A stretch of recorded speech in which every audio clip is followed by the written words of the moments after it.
Getting closer here to the middle of July. Hard to believe already. Feel like we just left May, right? I mean, things are kind of moving right along. Means we are just one more week closer to the start of the college football season. And joining us for the first time here on the show, love to have him on. Jeff Cameron, he's the host of the Jeff Cameron Show. Also does a lot of work with warchant.com. We're talking Florida State football. Jeff, welcome to Big Sports Radio. Thanks for having me. My pleasure. Yeah. Hey, listen, first things first, so much to talk about because, especially when it comes to college athletics, when you talk to the experts around the country about are things set right now, the one school everyone brings up is Florida State. How are things right now in Tallahassee? Still a part of the ACC, getting more money, I guess, right, because of the three schools coming in. But it sounds like to say that things are status quo would not be accurate. Yeah, no, they're still fighting, obviously, both in the courts and in the PR world to try to make sure that they are no longer a member of the ACC in the very near future. And I don't think there is any going back. So to answer that part of it, I think this is a relationship that is fractured irrevocably. I know certainly once you end up in court where you're suing your league and your league is suing you, that it is unlikely that you'll ever shake hands and kiss and make up. So I think Florida State will be here another season. That is obvious coming up in 2024. I would be surprised if they're still here in 2025. So I think that's where we're at least once a week. Certainly my audience is asking me and others that cover the program, hey, any new news on the legal front, anything that we should know? But as you also know, that when things get caught up in the courts, it is a slow-moving process, and it can seem as if nothing is happening.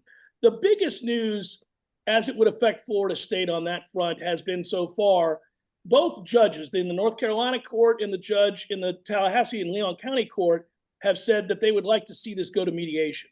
And I think, by the way, that's what all parties want, or at least what Florida State would like, because I think the administration there is saying, give us a number that's reasonable.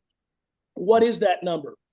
The ACC is holding steadfast to this idea that the grant of rights is enforceable, and if it is, that they would receive upwards of $530 to $650 million for Florida State to leave. Florida State is saying that is too punitive. It will not hold up in court. I have a feeling from the people that I've talked to in the administration that if that number were to come down to $100 million to $200 million, Florida State might stroke the check and walk. And at that point, being a free agent would talk with the Big Ten and the SEC. One of the things that we hear is that Florida doesn't really want Florida State in the SEC.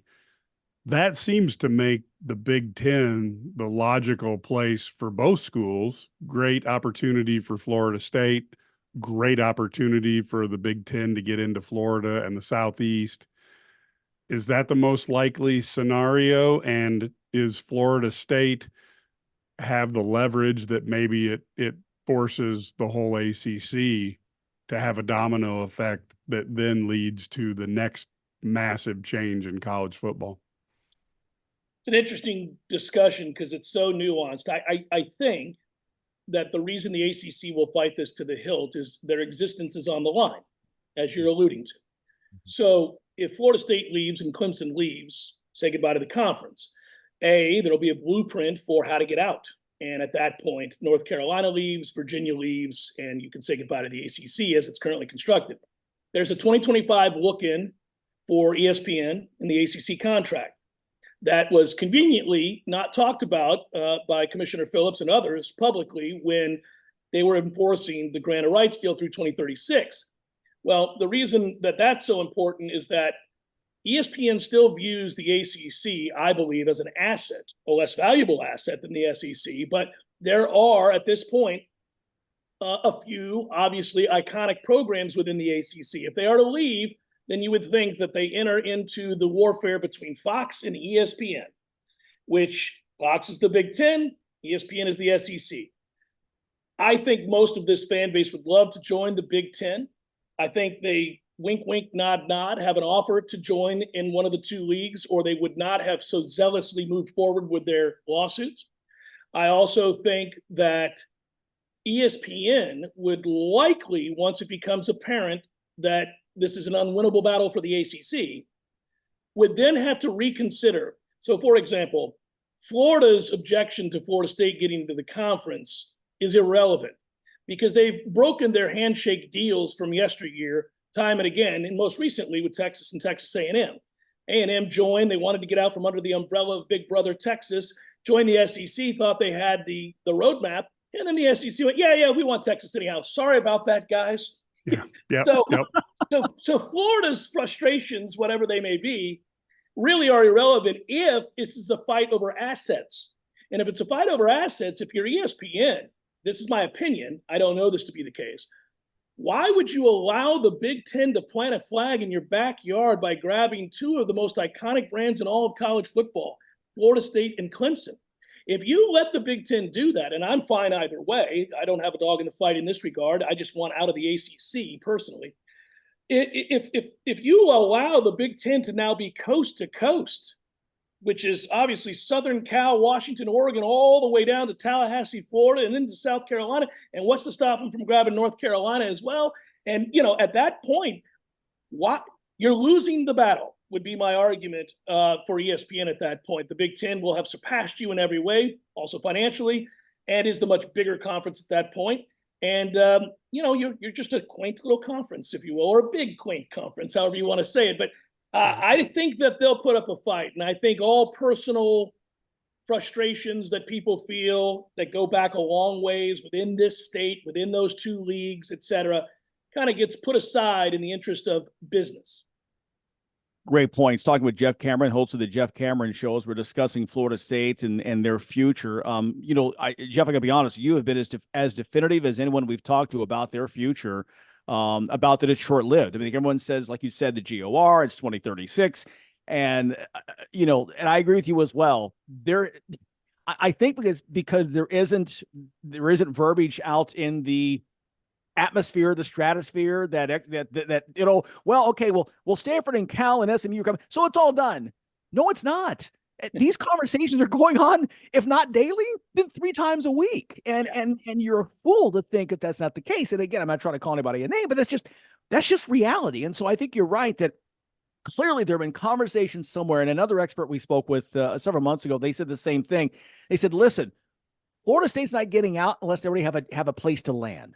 You don't jump unless you know you're going to land on solid ground somewhere. So there has been conversation somewhere, to your point. And I think that's the other piece too. It feels like to me, and I agree with you completely, it would behoove ESPN to say, like you said, we have this asset. Why let it walk? And to your point, if they've already done that to Texas A&M, they do it to Florida too. And though Florida is one of the original SEC teams, there's no question. Like you said, it's about not just right now, it's 15 years down the line in 2040 to make sure you've got the best situation. Because like you said, if you let them out, then because if Clemson wants to jump, you want to keep them in your pocket as well, and so on and so forth. Well, and ironically, the more power that the two super leagues get, so the Big Ten and the SEC, let's say, or ESPN and Fox, the irony to me is the more power that those two leagues get, the less power athletic directors within those leagues have. So when you hear athletic directors say things like, oh, well, we would be against that. We don't think it's a good idea to bring Florida into a conference where we already have a team from the state, et cetera. He's just talking. It doesn't matter what he thinks. And I know Power doesn't like to be told that they don't matter, but that is the situation in my opinion. I think that they can voice their concerns all they want, and there can be hard feelings, and there are between Florida State and Florida, just like there is between Michigan and Ohio State and any other great rivalry. But it's irrelevant. At this point, we're talking about a fight over assets and massive TV contracts and the future of college football. So where you play and what league you play in only matters as it relates to, are you in the money trough leagues, the Big Ten and the SEC, ESPN and Fox? If not, you'll play a different brand of football. It might be enjoyable, but it's not the same, and it's not as lucrative. Looking at the way this is breaking out, ironically, it seems as though the SEC and the Big Ten, as they expand, especially if they both go for maybe 24, that's going to bring back almost a regional football again, because they'll have big enough conferences that they will then split into divisions. And at that point, do you just have the 24 Big Ten teams? Let's just call them, let's say, just for a name, the AFC, and then the 24 SEC team. Let's call them the NFC. And then you have playoffs and you have divisions that have those rivalries where the schools hate each other. I don't know. Does this model seem like it'll fly to you? It's funny. When this all started happening, I said at one point, and I'm a big college football lover, but you could see the writing on the wall that it was moving more and more towards professional football. And I said, be careful what you wish for here, guys, because there's a league that already does this, and they do it really well. It's called the National Football League. And they have mastered this in a way that few leagues ever have, right? I mean, they own the sports world year-round. And now that's what you're seeking to become with an inferior product. Now, there are the jerseys that we all have an affinity for because we all went to school somewhere and Right. we're all located somewhere. So I got it. But it's still looking a lot like professional football, and they'll do it better than you do it. It'll be interesting to see, but I don't disagree with you. I think that's where we're headed. There's one caveat I'd like to throw in here, though, that I do look forward to. And that is that I think we've seen evidence in the past of Fox and ESPN, these two mega powers, show a willingness to work together on some of this and divvy up the assets to some degree. There'll be so many games every week, and which platforms are they going to be on, and which third tier groups are we bringing in? Are we bringing in an Apple, or are we bringing in a Netflix, or are we bringing in an Amazon, and all those things? They've had to kind of work together in the past before on that. I do think that they'll play one another, because as we begin to expand the playoff, it doesn't matter if you go 9-3. If you've got an elite schedule, you're getting in, so you can lose some games, and most assuredly, everybody will. There's no chance with that kind of a schedule. Can you imagine the fun of Illinois facing Florida State, and then Florida State turning around and having to play Oregon, and then turn around and play Alabama, and then Alabama's picking Michigan? And it'd be crazy, but we would all, I think, tune in. I think they're betting on it, quite frankly. Yeah, there's no question at all. And I think, to your point, it is we're seeing it already with ESPN no longer having the Big Ten contract, but still invite Big Ten teams to play in ESPN basketball games at MSG or wherever or what have you. So you're exactly right, or Maui, where the case is. I guess my other question for you is, and we've kind of said this at the same time, when USC and UCLA first broke last year, we began to talk about it in terms of how, what this is. I think the Big 12 has done a great job of getting ahead of the game and saying, we're going to make sure we are at least one of those players when the smoke clears, and they've done that right now. Can they maintain that? Yeah, possibly.